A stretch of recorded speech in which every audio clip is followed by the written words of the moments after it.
Hey guys, this is Jess with Sourceful Journey, back with another video.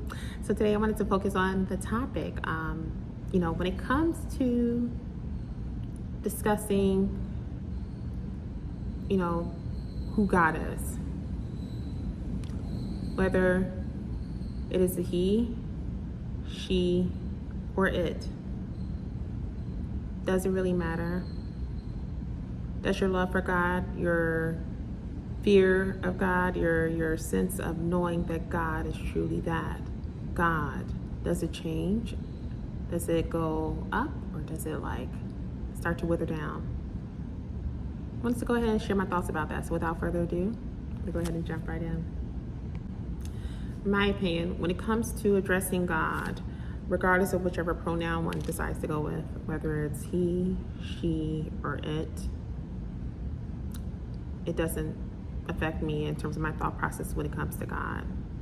For the longest, I have always been one that referred to God as a he, because again, that's all about social conditioning, especially if you grew up in the church and you look at the biblical text, and think about what was spewed, what was shared within the church. You've always heard people referring to God as a he. Then there's the other side of the coin, where, as I got older, you start to realize that people are referring to God as she, for various reasons. But then as time progresses onward, you hear the people say, well, God is technically it. It's like, okay, all right. But as one hears this, such as myself, my faith in God, my sense of knowing that there is a God does not waver. It doesn't change. Just the name alone speaks volumes without even addressing it with the pronoun. And that's the thought process that a lot of us should have when it comes to that notion. I've seen memes of various sorts online where it talks about whether God is a he, she, or it over time. I can't help but think to myself, does this really affect people's thought process when it comes to acknowledging God as being just that, God? Something that's so minute as that is a pronoun should not take away from all that he's done in our lives. I'm saying he because that's just more of a generalization is what I'm used to. But at the same time, it doesn't take away, or shouldn't take away, for one's love for God, one's knowing that there is a God, and being able to speak on it so proudly.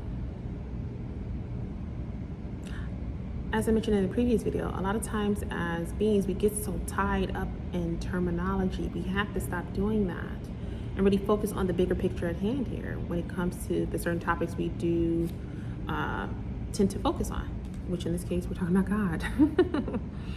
So let's not lose sight of that. Let us all as a collective truly focus on the fact that there is one, obviously. And then there's going to, of course, be those one-offs where there's the non-believers. I get that. No judgment. To each its own, as the saying goes. But for some of us that do know within self, with all the trials and tribulations we've been through, the ups and downs, the miracles we've experienced, whether it was in our own life or maybe in witnessing it in terms of other people's lives, the fact that we know that there is a God should be not enough. It should be enough altogether. That alone should be the part that's sufficient.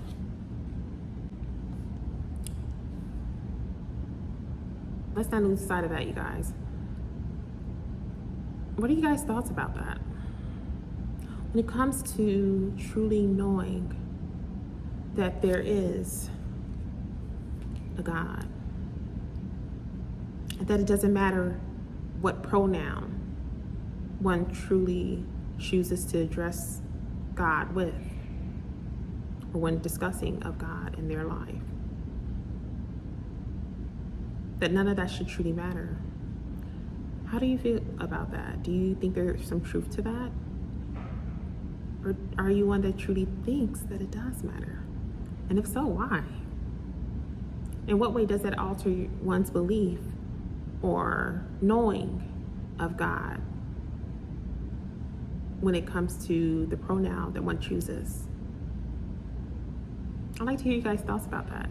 Don't be afraid to leave a comment in the comment section below, or you can continue to message me on my other platforms as well. Consultations are still open, so definitely take advantage of this, something that's of interest to you. And as always, I am definitely sending you guys with love and light, and I'll see you in the next video.